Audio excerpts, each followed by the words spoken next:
We are here in Vienna this week for the 57th session of the United Nations Commission on Narcotic Drugs. We have a lot of special guests in the studio here at the Pyramid Hotel. Now we invited two people from the best country, Urki, and here is Kathy.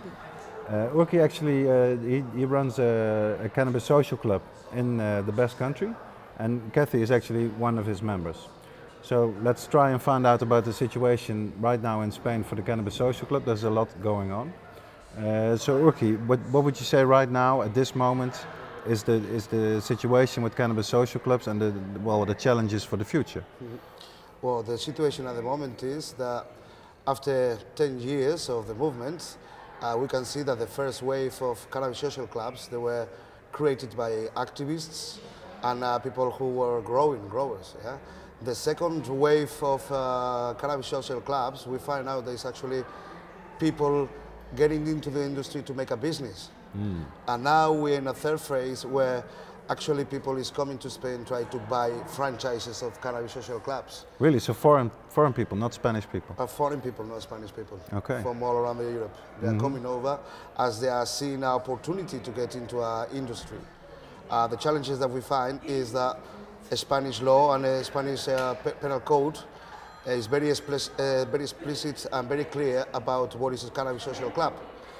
And under this cover of a cannabis social club, we are having a lot of different people coming all around from Europe to, under this appearance of cannabis social club, to push forward towards more, we could say, more economic-driven cannabis social clubs where profit is the aim for them. Okay, so it's really like a Dutch coffee shop, but you call it the cannabis social club, you could say. Oh yeah, well actually a lot of people is talking already about Spain as a new place for coffee shops, the so-called cannabis social clubs.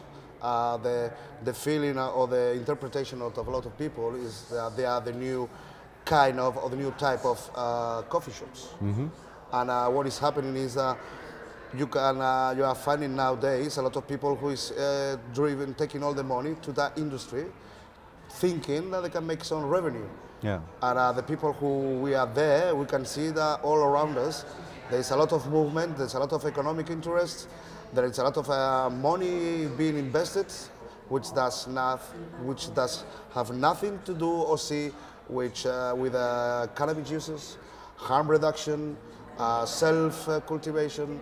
So really the reason why the cannabis social club system was invented in the first place. Yeah, so a cooperative model, non-commercial, and really for people to have the right to consume a safe product.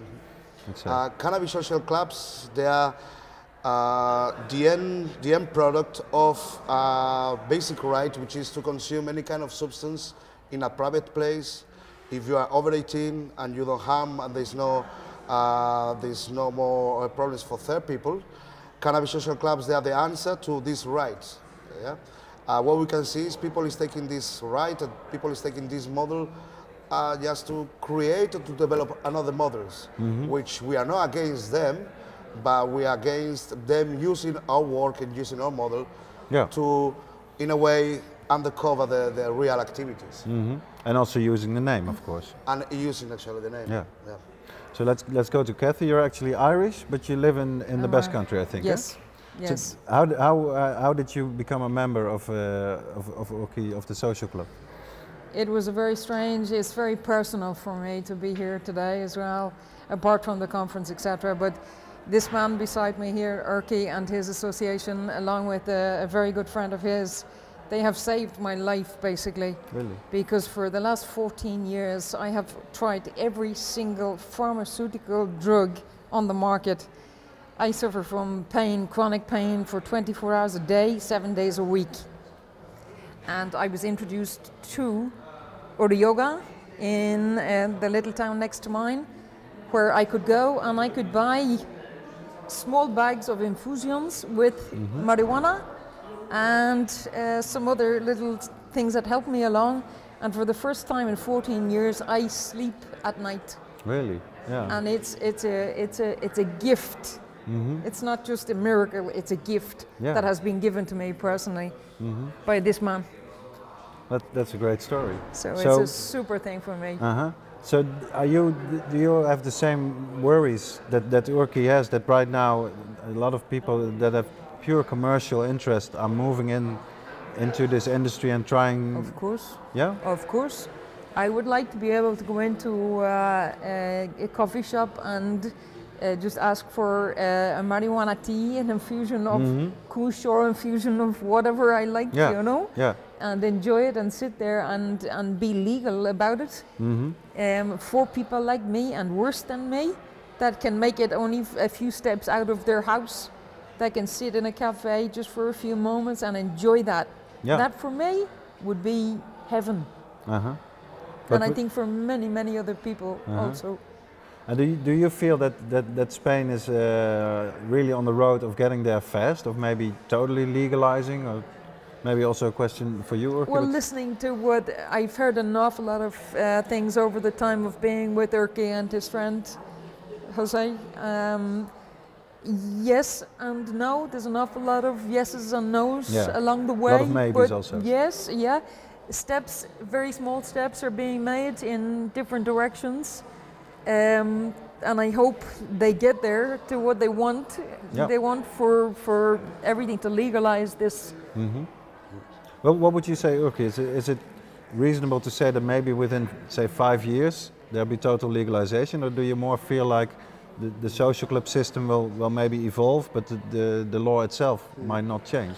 Well, what is my point of view is that actually in the near future, cannabis social clubs, they may not be regulated, they may not even be declared legal. The real challenge here is to ensure, to guarantee the rights of the individuals to consume, to harvest their own products, yeah, and to be able of consumption, having the harvest and having the possession. Cannabis social clubs are a model in where you can protect the consumer against the laws and against all the moral and the ethical reasons why the drugs are illegalized. But one thing is you to have the right and to have the access to the weed. That we already have that one in Spain. Yeah. The next challenge is going to be how we can legalize an industry about cannabis. And once that you want to legalize an industry about the cannabis, the problem we find out is that you don't only have to talk to the consumers, but you have to talk to the governments, you have to talk to the private industry, you have to talk to the police. There's a lot of more people and a lot of more organizations involved in a industry legalization than in a human rights legalization. The human rights to enjoy your body, to use a substance as a medicine for yourself. Yes. That we have it already in Spain. Yeah. Yeah? Even Europe states very clearly that consumers, they have the right to be protected by law. What we don't have very clear is that in our aim to legalize cannabis, cannabis social clubs are going to be there forever, as we understand that we have to go to a commercialization of the product. So then not only cannabis social clubs, even coffee shops, even private producers, there have to be a whole lot of range of different of outlets. facilitators or of a way of consumers getting access to the weed. And obviously cannabis social clubs, they are very good way of doing it because consumers, they take the decisions. They are democratic places where the voices they are heard. You can make a difference, you can change things.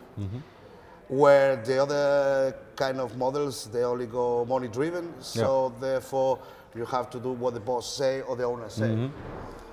The challenge now is to see which part of all this industry we can keep and which one we don't want to keep or we don't want to even develop as a pharmaceutical industry, for instance.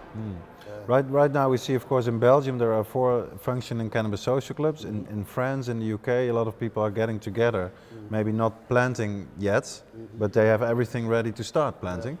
Would you say that this is an ideal or a good model for all European countries, or is it specific only for Spain maybe? Or? Well, a modeling where people is heard, a modeling where people is protected, a modeling where people's health is the priority and the aim of a model, it has to be good. Yeah. It cannot be bad. Why? Because it's their own consumers that they are talking about the problems, the issues they face when they consume, when they have to have access to it. They make the decisions to improve their lives and their problems.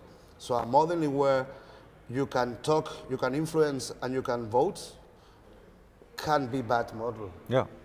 And this would go for every European country or even every country in the world, really. Definitely, yeah. The association is the gathering of three people to get an aim, an objective. Yeah, doesn't matter which one is, as far as you respect the freedom and the rights of the other ones. An association is not a coffee shop. It doesn't need to be a coffee shop. It could well be if the people who get associated, they understand that coffee shop is the way they want to be treated or the way they want to get access to it, and it's totally respectable. Yeah. But if you ask to any consumer of any kind of substance, what they want is the highest quality, and if they can do it for free, better. Yeah. Yeah. Yeah. And therefore, a model in which you can set up the price, a model where you can say where the economic resources are put into, how you spend the money, where you consume, when, is a model that has a lot more advantages than a model that is coming straight from the top down and driven by economical reasons. Okay. Let's go back to Kathy again. My impression is that for a lot of people there's it's hard for them to understand and to appreciate that instead of all these pills that in a lot of instances really don't work or have a lot of negative side effects, that there is this plant that can do a better job. How was this for you? Did it take you time to get this concept into your head? Very much so. Very, very much so. The first time I attended a clinic of a pain clinic here in Basque Country. Yeah. The anesthetist that was in charge of this whole department, he is the one that suggested I go and try marijuana first. Yeah. But because I'm not a smoker, the first thing that came into my head was, I can't do that, I don't smoke. I didn't think of any other way of consuming this you didn't natural know, probably, thing. Yeah. So it took me, a while. It took me 4 years actually, before I realized that this is totally natural. I'm taking a whole load of rubbish of pharmaceuticals that are not working, that are not taking my pain away. I'm awake every single night. And I will never ever forget my first infusion, and I slept like a baby. And yes, it was difficult for me in the start, but now I want it more and more and more. Yeah. Yes. I can understand. Okay, so what would you say? Like we've heard some stories about also in Basque Country, but maybe also in Catalonia, that the local governments are trying to set up some sort of regulation. To have a more clear system for the cannabis social clubs.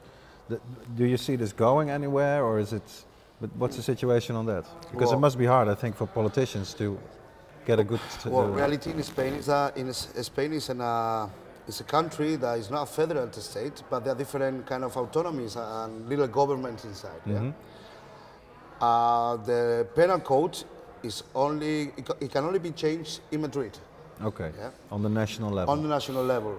But what the regional governments they find out is that instead of addressing this as an economic industry or whatsoever, if you address that as a health department of the government, and if you are in charge of the health of your population, you have maybe 10–15% of the population consuming a substance that is not controlled, and that because it's not controlled is creating a lot of side effects. They realize that through the harm reduction program of the government, it's more interesting for the governments to allow these cannabis social clubs to be there, because you go very clearly recognizable groups that you can work with towards harm reduction. because they go to a safe place where they can get information. They can avoid bad ways of consuming the drugs or consuming the substance. They can have a space where information is given for them to know what is an overdose of the cannabis, which are the side effects, because it has side effects, the cannabis consumption. Cannabis is not all good things. It has some certain bad things, but as any substance. Yeah.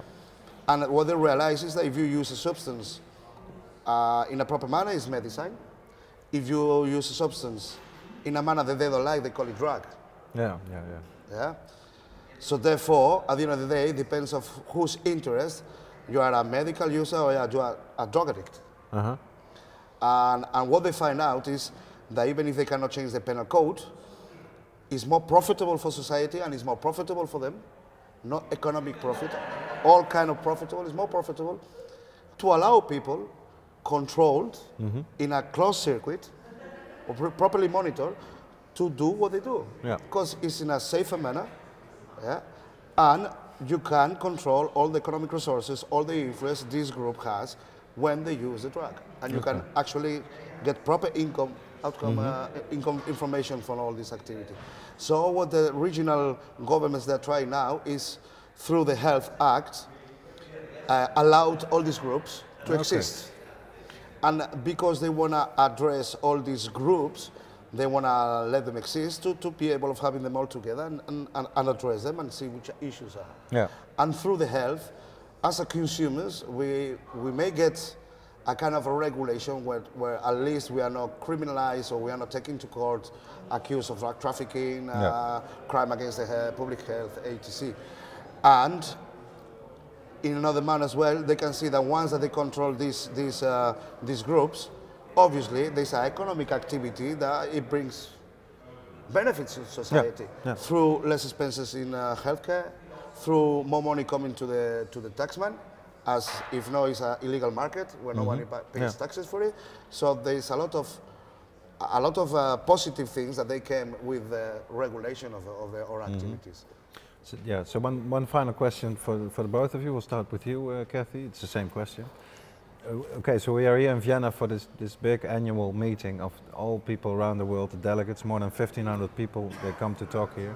They talk a lot about zero tolerance, and they talk about the drug problem, and they talk a lot about drug abuse and drug misuse.